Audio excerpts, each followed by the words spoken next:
So Politico just published a very interesting article, which highlights a new letter from AOC and many others that's basically warning Joe Biden not to stack his cabinet full of big money Wall Street CEOs and executives. Now, I'm going to read you an excerpt from the article to really get the point across. It notes here that left-wing House members, including AOC, Katie Porter, Ayanna Pressley, Raúl Grijalva, and candidate Jamaal Bowman, along with 39 progressive groups, signed a letter obtained by Politico, arguing that no C-suite level corporate executives or corporate lobbyists ought to have Senate-confirmed positions in a Biden administration. Quote, one of the most important lessons of the Trump administration is the need to stop putting corporate officers and lobbyists in charge of our government.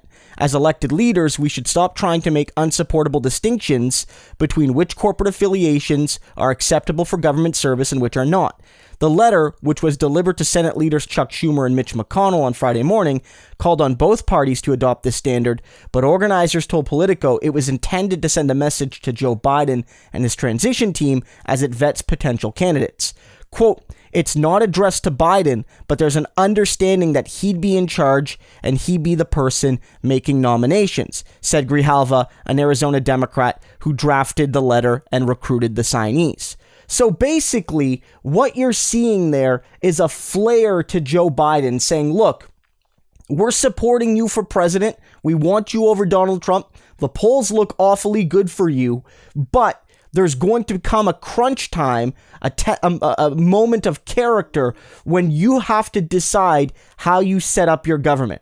You decide who's going to represent your cabinet and what that means for the American people. And right now, we're warning you that the time for corporate lobbyists and CEOs and CFOs in your cabinet is over. And we want a commitment that you won't put those people in the highest echelons of government. And yes, they're sending it to the Senate because ultimately senators have to confirm the top level appointees, but it really is for Joe Biden. And the groups that have signed this include a lot of Bernie-aligned groups, but also unions and groups aligned with Elizabeth Warren. So everything from some of the Warren PACs to, Our Revolution to unions that endorsed Bernie. That this is a team effort right now to really suggest that Biden needs to fight corporate influence. Now, some people have been saying that we have to stop all attacks on Joe Biden, all criticism of Joe Biden, however constructive, until November. But I've always disagreed with that. Even as you've noted, my channel has become much more willing to criticize Donald Trump, much more frequently criticizing Trump, and much less frequently criticizing Biden.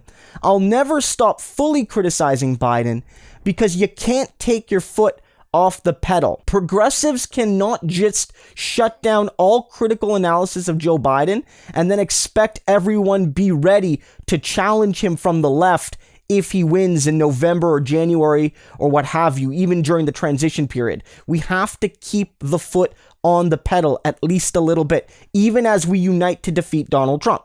You can do more than one thing. And this is what this letter is doing.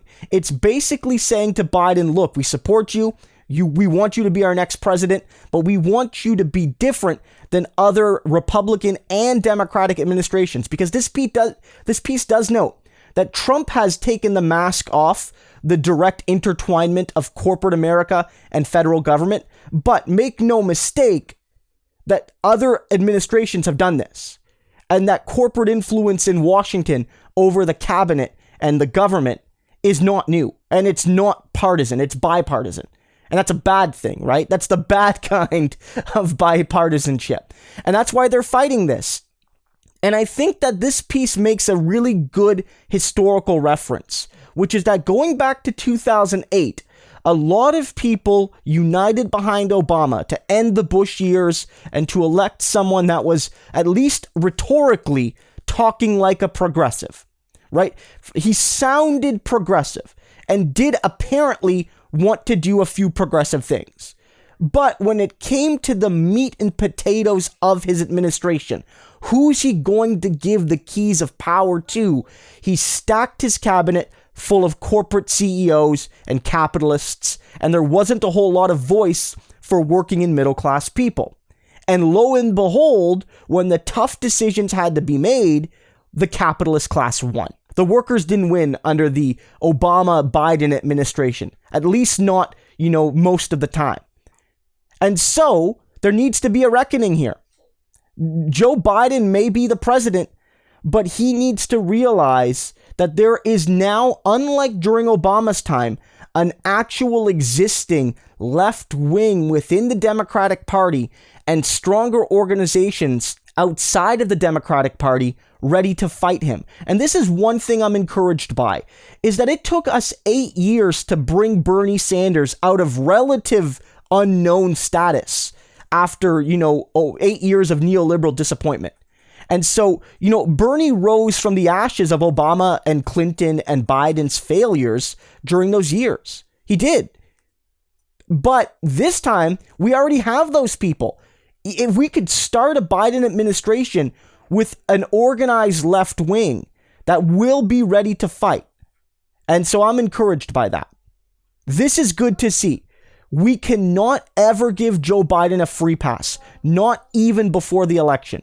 This letter, at least partially, acknowledges that.